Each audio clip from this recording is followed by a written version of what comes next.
So today we're going to be in our second installment of the book of Jonah, and we're going to pick up in verse 4, and we'll just see how far we get. I'm just not going to make any promises about how far we'll go. Verse 4, reading from the New King James Version.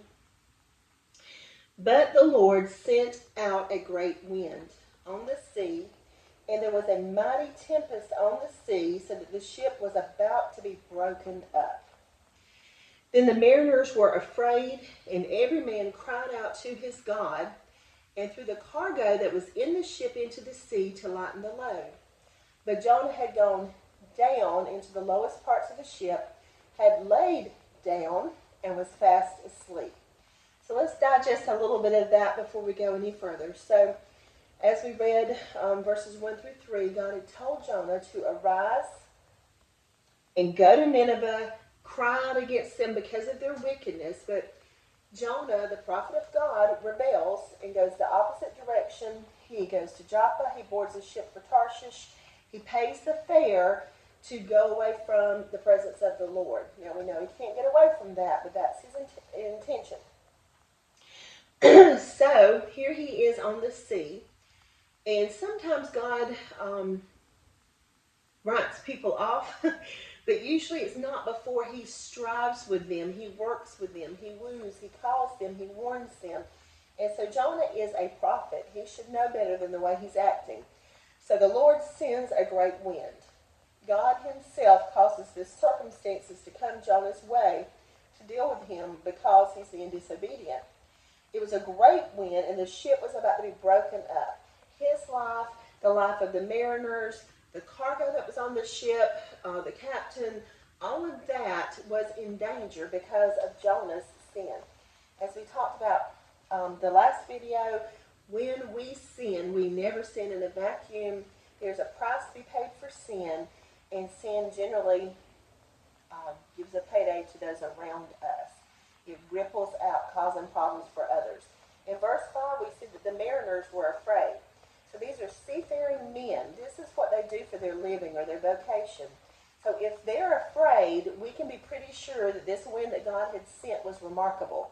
It was not your average thunderstorm that they would have been used to, but this was something that really captured their attention. And these pagans, these people that did not worship the one true God, these people who worshiped false gods or idols, they began to cry out to their God. That's a little g. That's how we know that it's not referring to Yahweh. And they cried out to the God that they knew, asking for help. They were so afraid that they began to throw the cargo overboard. So they're losing one of the main reasons for the ship being there. A lot of the finances for the ship comes from carrying this cargo to its destination, as well as to have fare-paying people who are also riding aboard. And so at this point, the danger level had reached the point they were willing to lose their profit by throwing that cargo overboard, so that maybe the ship would not be as heavy and is likely to be busted up in the middle of the heavy wind and probably waves that were occurring. But we see here, as the pagans are calling out to their God, little g, Jonah is in the lowest parts of the ship, and he's fast asleep. He is not aware of all of what's going on around him. And I just want to say that that is the nature of sin.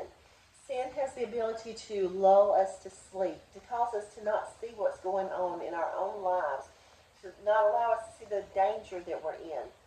Sin will try to keep us from being aware. And lots of times with sin, we think if we just hide our head in the sand, if we run away, we don't look, we don't read our Bible, we don't go to church, then maybe we're going to get away with something. But God knows where we are every second of every day. You are never hidden from his sight. And so even if you run away from what he's telling you to do, even if you're trying to sleep through things, you will not escape God. He knows where you are, and because of his infinite love, he goes after you. He pursues you. He sends warning signs. He touches your circumstances. He does whatever he needs to do to attempt to get your attention. And so I encourage you, if you have allowed sin's deceitfulness to lull you to sleep, wake up. Wake up, oh sleeper. Time is short. Wake up and repent and turn back to God. He is there and He wants to pardon you. We'll pick up tomorrow. Well, I shouldn't say tomorrow. In our next video in verse 6. See you then.